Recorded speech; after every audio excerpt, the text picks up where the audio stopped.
Today's episode is sponsored by the New Zealand Homeopathic Society. They're a charitable organisation dedicated to raising awareness and supporting the growth of homeopathy in New Zealand. You can become a member and receive amazing benefits, such as access to an online Introduction to Homeopathy course for beginners from the College of Natural Health and Homeopathy. You'll also have access to the members-only section of their website, where you'll find past journals and articles to download or browse. And you'll receive their quarterly newsletter via email, as well as a variety of articles on homeopathy, up-to-date information on homeopathic news, tips on how to use remedies for common ailments and upcoming events. Plus, you'll receive 10% discount on remedies purchased from supporting pharmacies, Similimum and Celine Homeopathics. And if you're a book lover like me, be sure to check out their online bookshop. It is amazing. To become a member of the New Zealand Homeopathic Society or to purchase some of their books, visit www.homeopathy.ac.nz. That's homeopathy.ac.nz. Membership is currently only available to people living in New Zealand. Today we speak with homeopath Rachel Welsh, who also featured on a recent episode with her colleague Emma Dalton. In today's episode, though, she's going to be speaking with us about another amazing organisation called Homeopathy at Wellie level. So in Aussie translation, that means homeopathy at gumboot level. And this is an organisation that helps farmers to use homeopathy with their animals. If you want to find out more, visit their website, www.hawl.co.uk. So that's www.h for homeopathy, A for at, W for Wellie, and L for level.co.uk. Enjoy the episode. Welcome to the Homeopathy Hangout, where we discuss all things homeopathy from around the world. And now my mum and your host, Eugenie Kruger. Hello, homies, and a very warm welcome to Homeopathy Hangout. Today, we are hanging out with homeopath Rachel Welsh. Welcome, Rachel. Hi. It's lovely to have you on today. And I'm wondering if you can maybe tell our listeners a little bit about how you were first introduced to homeopathy. Yeah, sure. I lived in Hong Kong for about 10 years, and that was during the 1990s. And I had no idea what homeopathy was. And my daughter, who was born in Hong Kong, became really unwell with lots of ear infections. And she had lots of antibiotics, and she got lots of upset stomachs from the antibiotics. So we were on a real roller coaster of ear infection, antibiotics, upset stomach. And we did this for a few months, and I decided that perhaps we needed something different. So fortunately, I was taking her to a little playgroup, and on the wall there was a sign saying, do you want to learn about how to support your family's health more naturally? So I signed up for a 6-week course in homeopathy with a brilliant homeopath who was actually from Tasmania. And I learned how to use homeopathy with my family, which was great. And really the story started there. Came back to England in 1990. And then in about 2015, after my 3 children had got big enough to allow me to do a bit of self-study, I trained to be a homeopath. So I've been a homeopath now for 10 years. Amazing. And today we're going to be talking about a project called Homeopathy at Wellie level. And I didn't quite get the name at first. So just for those listeners of ours that don't quite understand what homeopathy at Wellie level means or is, can you tell them a little bit about what it is we're going to be talking about today? Yeah, sure. Homeopathy at Wellie level was actually an initiative by a homeopath with a farming background based in the west of England, which is near Tetbury. For any of you who know the UK, that's sort of near Gloucester and Bristol. And she went to the Royal Agricultural College, and she did her undergraduate dissertation on how to use homeopathy on the farm for farmers.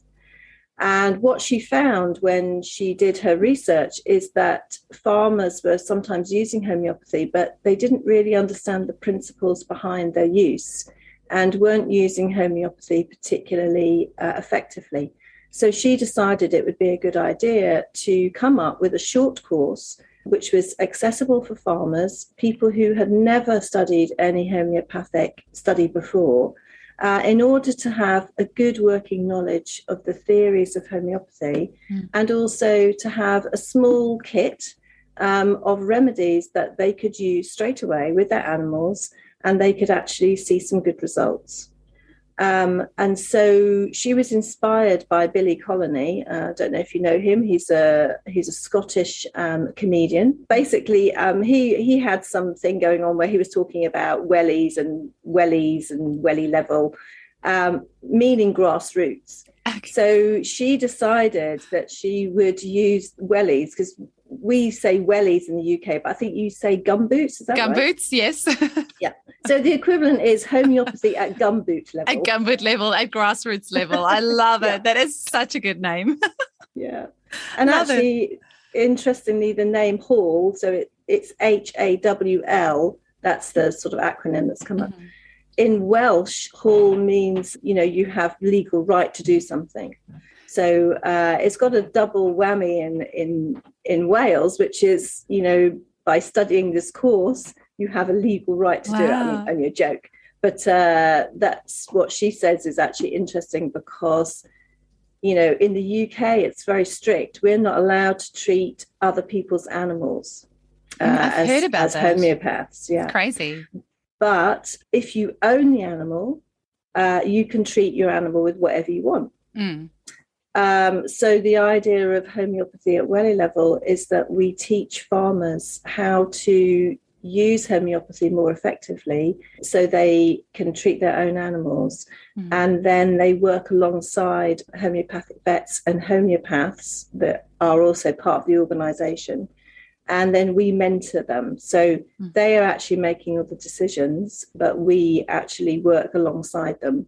So it's a mentoring process rather than us administering any homeopathy. And they have to purchase all the homeopathic medicines themselves. So we don't actually prescribe and provide. We just basically offer an environment for them to bounce around some ideas. That is so cool. I love that saying, where there's a will, there's a way, because I think that is just absolutely ridiculous that homeopathy, which is literally the safest medicine on the planet, that governments think that they can tell you're not allowed to use it on your animal, when steroids and all sorts of drugs are prescribed willy-nilly to dogs, and they have so many allergies and infections and skin diseases and tumors and all sorts of things because of these drugs. Don't get me started. But absolutely. That's incredible that at the same time you are empowering these farmers to work with their own. So it's not just the plants or agriculture, but it's also with their animals. Absolutely, yeah. So it's incredible. It's really good. And actually, the course, face-to-face course, is for 3 days, but it's spread over 2 weeks. So, well, actually, it's probably not really 2 weeks, it's over sort of 6 weeks. So you go for week 1, and then you have week 2 off, then you go back for week 3, you have week 4 off, and you go back for week 5. And then on week 6, you're sort of just tying up, what you've learned. So originally, when the course was written, about 2001, it was all face-to-face, because that's how Chris basically administered the course. And it was actually on one of Prince Charles's farms, because Prince Charles is very pro-homeopathy. Of course, with the pandemic, it forced the organisation to start thinking about doing the course online. And they had a really big demand. And so now I teach for them. So I teach face-to-face, but I also teach online as well. So we have adapted the course. Rather than being 3 full days online, which is a bit much, it's broken down into 6 smaller chunks. It's great because we've had farmers from all over the world joining the course online. So one of the courses I did, there was two in America, somebody in Norway, and then the UK, Ireland, and somebody in Spain. So it's great because it's actually spreading the word much more widely. Haven't had anyone in Australia yet, but there are some people who are interested. And Chris Lees is interested, actually, if there's any farmers or smallholders out there who want to learn how to use homeopathy more effectively. She does have some contacts of experienced homeopaths who are also teachers who are interested in trying to do perhaps a spin-off, which is Australian based. The problem is the time zone's so different between the UK and here. That they have looked into running it from here, but think actually it would be better to spread the initiative into Australia and New Zealand. So if anyone is interested, they can contact Chris Lees at the organisation. That's amazing. That is just so great that you're empowering these people all over the world. And one of the good things that have come out of COVID, I think, is that many people are starting to think more on a global scale now that we see, most of the things that we were doing face-to-face, we can actually do online. And it's actually expanded our thinking a lot. So there definitely has been some good things that have come out of it. I just want to backtrack. Did you say you had face-to-face classes on Prince Charles's farm? Yeah. That's so cool. I was really cool. Aware. I never saw him. I was aware that he had an organic sheep farm. And so was that where you had it? Well, there wasn't many sheep there. They did have a dairy herd. Yeah. Okay. Yeah. Amazing. Yeah. That is so cool. And he has definitely been a really, you can say about him what you like, but he has been a really good advocate for homeopathy. And, in despite of the fact that he's had so much splashback or whatever the word is that you would push back from the mainstream media, he's always stood up for homeopathy, through the decades, which is amazing. That's right. His mum and his grandma and great-grandma. Yeah, that's right. Absolutely. Cool. That's right. So is there anything else that you can tell us about the organisation, a little bit more about what they do and maybe some success stories and also how people can get involved? Yeah, absolutely. So basically what happens is when people join the course, they don't have to have any background whatsoever in homeopathy. So what we basically teach right at the beginning is how to use just 6 homeopathic remedies. And those homeopathic remedies are really tied to the crises that sometimes happens for animals on the farm, which can precipitate disease. So if you think about it, an animal is outside all the time and it's really affected by weather. So we often think about how the weather is going to have a big impact on an animal's health. So if it's going to be a cold, dry wind, if it's going to be damp, if there's going to be snow, which also we get here in the UK, if it's going to be very hot, all of these things make a big difference to an animal and can really start to lessen their vital force. Do you want me to say what vital force is? Or sure. It's been mentioned a few times, but we can never hear it enough. Okay. So your vital force is basically your innate energy that you have in your body that keeps you healthy. So if something happens to you in your life, like an accident or a shock or a disease or a virus, it's going to have an impact on your vital force. So for animals, on the farm, we're looking at what things could actually start to precipitate disease rather than treating the disease when it's actually happened. So the big crises for animals is weather change, obviously, but things like weaning is extremely stressful for herds. So, if anyone's been on a farm when all of the calves have been taken away from their mothers, there's a lot of noise. And this stresses the animal out. We could go on forever about how do animals have feelings. And we don't really know that. But certainly they're upset when they don't have their young. So we would be looking at remedies which are to do with separation and grief.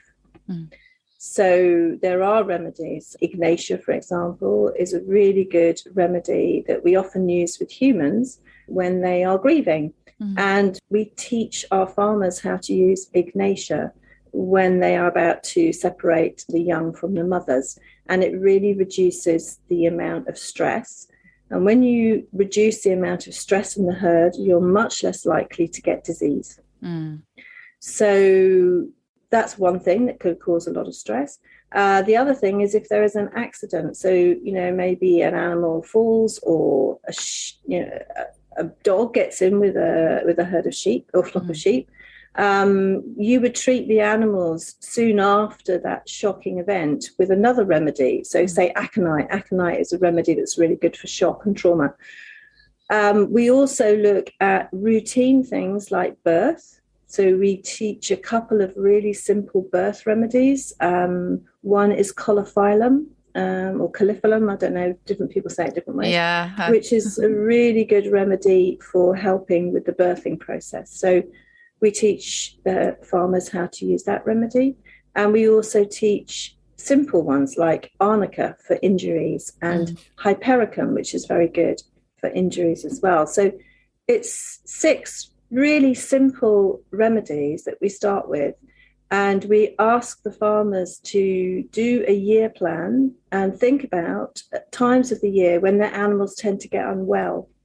And almost without exception, they begin to put together that when their animals get unwell, it tends to be at times like a new stock coming into the herd or the flock. It could be moving the flock. It could be cold weather. It could be weaning. It could be routine checks from the vet. And when they start to see these patterns and they start to use the homeopathic remedies in advance, we say prophylactically, basically in advance of the event, surprise, surprise, the illness seems to be much less because we've already begun to calm down the nervous system of the animal. And that has meant that they are much less likely to get unwell. So that's basically the first stage of what we teach. We also teach about how to treat acute disease with just a few remedies, so really quite straightforward and simple. So things like mastitis, for example, which is really a massive problem for a lot of dairy farmers, because if their cow gets mastitis and they have to use antibiotics, they can't use the milk, which has a big impact on the bottom line. Things like foot disease, lots of very common diseases for young stock. So we teach them how to deal with things like coughs and diarrhea, or we call it scours in the UK. We give them the tools to actually treat a lot of very common acute diseases really quickly. We never tell them not to use the vet. Homeopathy is very much alongside what they use conventionally. But in conventional medicine, there's really nothing which can be used in advance of disease. The disease actually has to start before there can be something done. Of course, the exception to that is doing a vaccination process. But what farmers find is that not only does homeopathy help because it keeps everything calm when the vet comes to do mass vaccination, because they've already treated their animals for the stress, so they tend to have better results and the animals tend not to get so ill.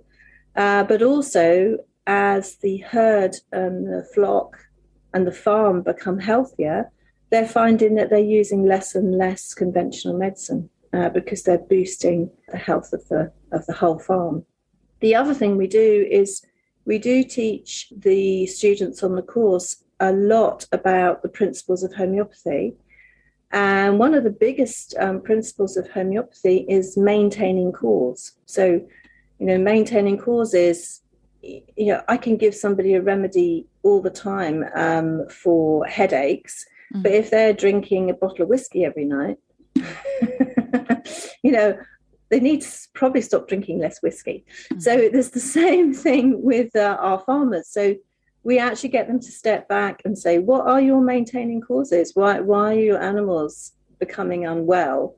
And then they actually step back and say, well, actually, we notice that when the herd is on a particular field, we do tend to get more illness, or we've realized that some of our housing needs to be changed, or feed needs to be looked at, or things like even making a correlation between different herdsmen can sometimes have quite a big impact. If the energy of the herdsman is different, some animals don't really respond so well. So it's a lot more than just teaching farmers how to administer homeopathy and remedies. It's about stepping back and actually looking at a much bigger picture about what's going on your farm. And the great thing about that is we really empower our farmers, because we say that they are actually natural homeopaths. because good homeopathic prescribing is about observation. And farmers observe a lot more than they actually think they do. So often in the very first stages of the course, we'll ask them, how do you know an animal's not right? And they'll say, well, it's just not right. And then we say, well, no, tell us how you think it's not right. And they say, well, no, the ears are back, or you know, the coat is not looking good, or their eyes aren't right, or they're not standing in the same way, or they pause before they go into the milking parlour. I mean, 1,000 things that someone who wasn't a farmer would never see.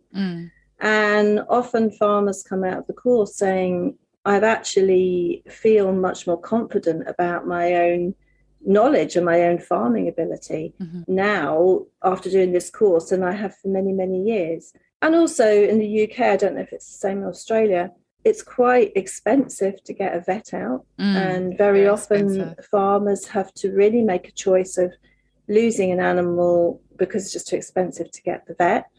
And the vets are busy and they just ask much less questions than we do as a homeopath. And very often, actually, the questioning process, the farmer is led to actually what he needs to do himself. Without actually having to, even use homeopathy sometimes. Sometimes they just actually realise what the maintaining cause is. They change that, and the animals begin to thrive. Amazing. You've said so much good stuff in there.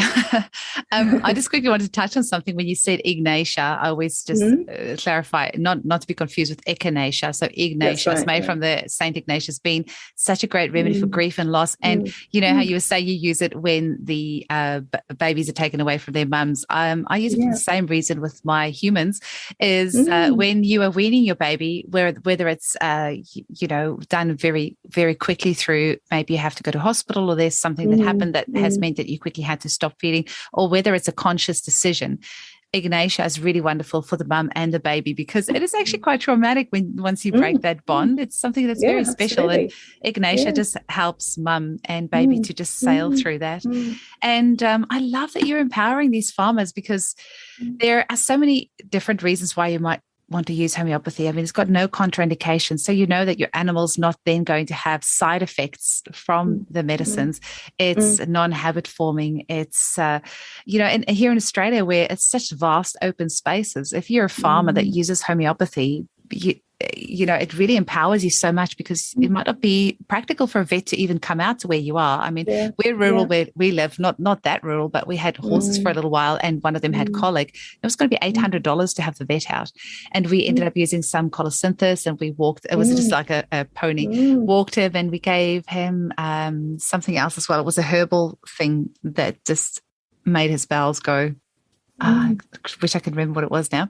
And he was fine by the next morning, but it was, several hours of walking him, giving him the homeopathics, but we saved an $800 vet bill, which was really great. And your horse. Yeah, and the horse, most importantly. Exactly, yeah, absolutely. And then there's no guarantee if the vet had come.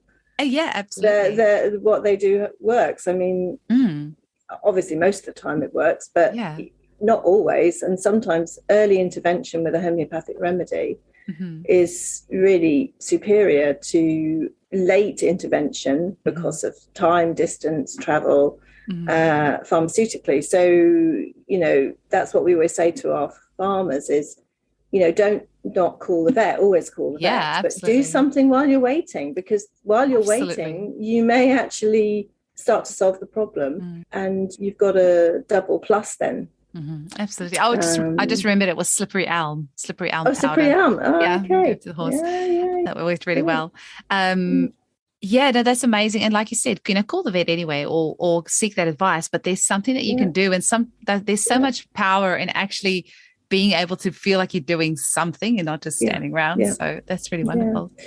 And also, we do talk to farmers about actually their state of being as well, how they are, because if you're really stressed in a situation, your animals are going to pick that up. I mean, I know particularly domestic animals, obviously, but even animals which are on your farm, if you're calm and you're working it through and you're actually thinking about what you can do for your animal, your energy is going to be much better, and you're going to be able to help your animal's vital force to feel more at ease and much more likely to overcome whatever it is that's going on. So, absolutely, there's quite a lot of, there's lots of layers to the way that we work with farmers.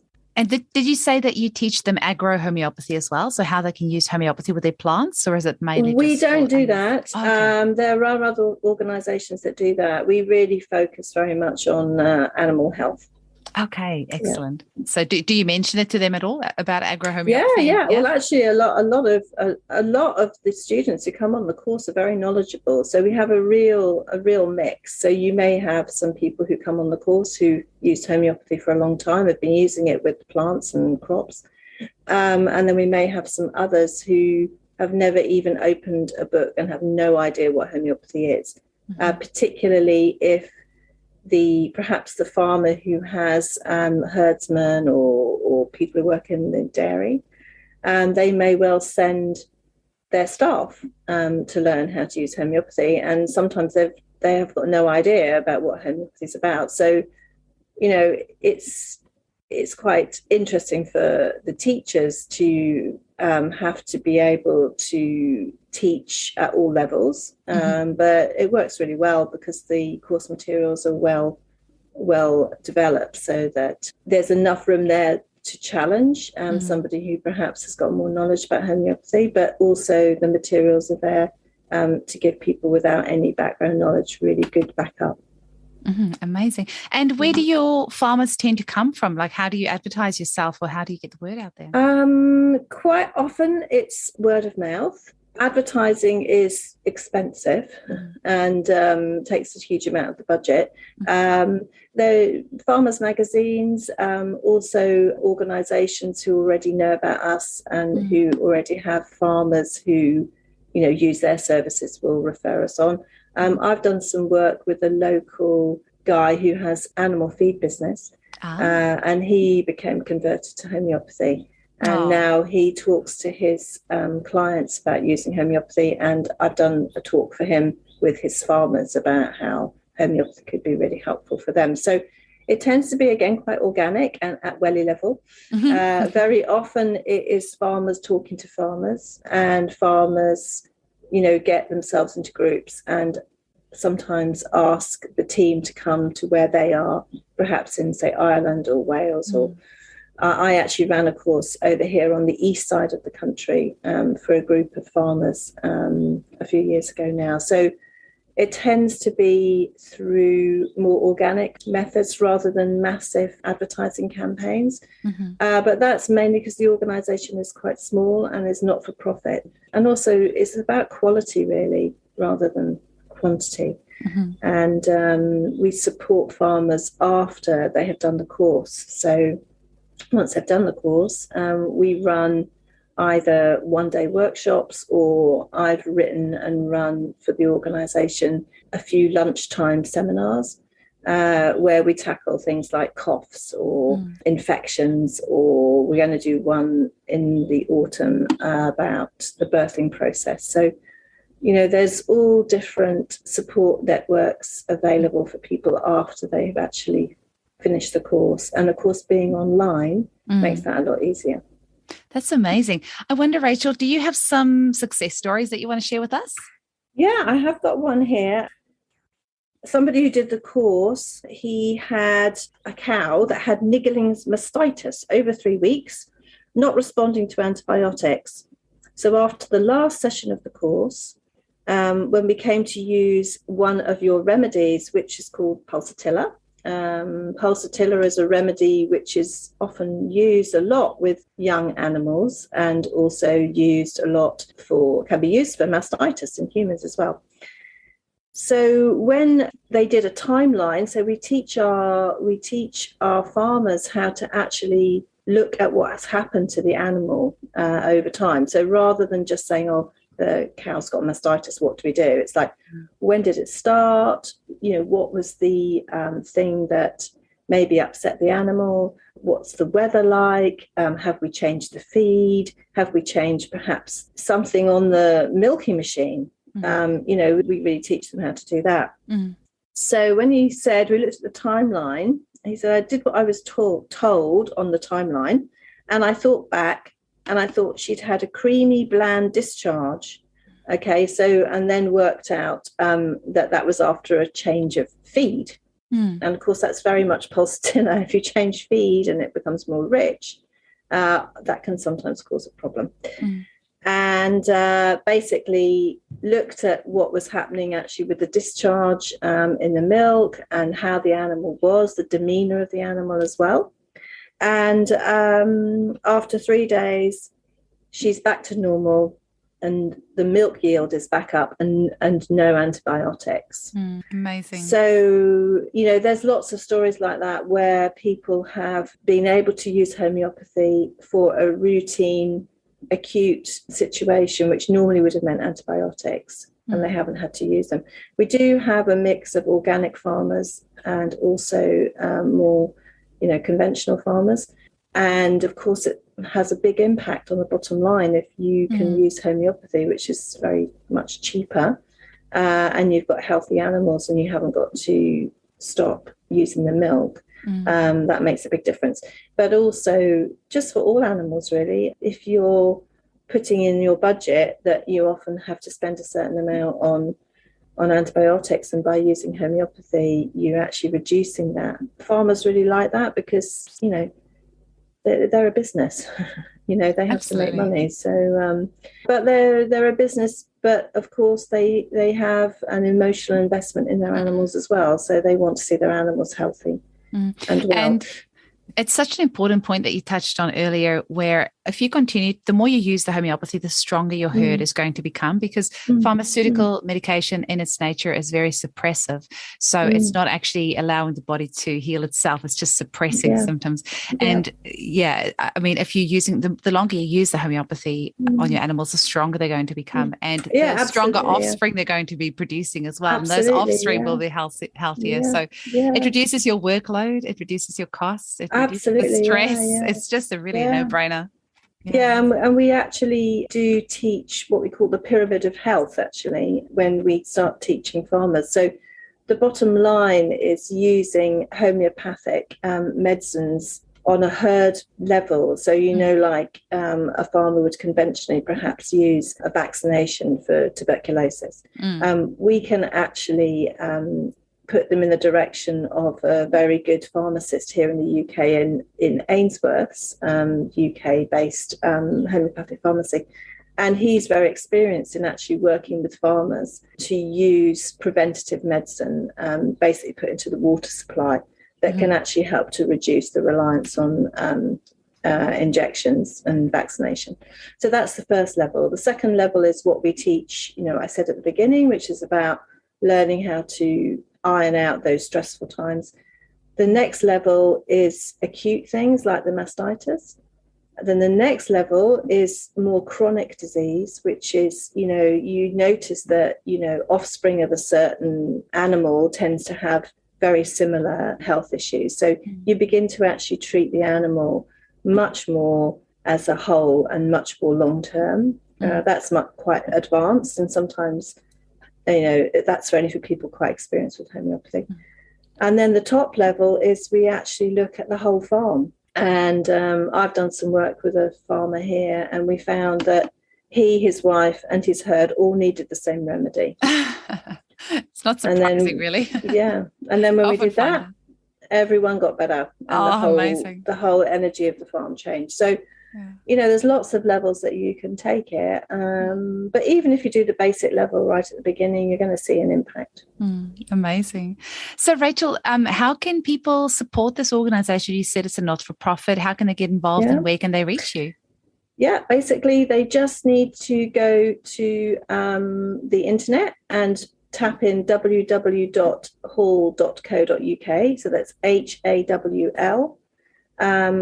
Or they can type in homeopathy at Wellie level. And the Wellie is spelt with IE.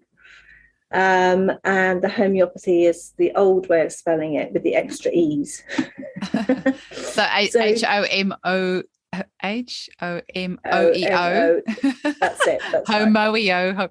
Homeopathy. Yeah, basically. So if they just type that in, and that should bring up the whole website, and then they can contact Chris Lees is the organizer of the organization. It's her baby, really. Oh, that's incredible. Thank you so much for coming on today, Rachel. Is there one last thing that you want to leave our listeners with? One last message that you want to get out there of, homeopathy and how it can help people in their lives? Basically, seeing homeopathy as just part of your life and stepping back and trusting yourself and your skills of observation, and taking some homeopathy perhaps yourself just to calm down before you step back and look at everybody else. The same things to my mums, when they ring me in a flap and say, little Johnny's got a fever. And it's like, well, just stop for a moment and tell me, what's happening, how hot is he? And then actually, it often works out that once they actually stop and think, they often know exactly what to do. And that's what they say with the farmers. You often know. And that thing to do may be calling the vet. I mean, there's no heroics here. You don't have to not use the vet. But sometimes the stepping back and thinking is the biggest step. Thank you so much for coming on today. And I really hope there's some farmers and also some Australian homeopaths that get in touch with you about coming on board with this program. And the more farmers we can empower with this knowledge, the healthier the whole world is going to be at the end of the day. Because at the end of the day, that if we are consuming those animals and it's coming from great source and the farms are healthy, it's everyone benefits at the end of the day. So absolutely. Thank you for doing the work that you do. You're welcome. Thank you for having me along. It's a pleasure. Chat soon. Bye. Okay, bye.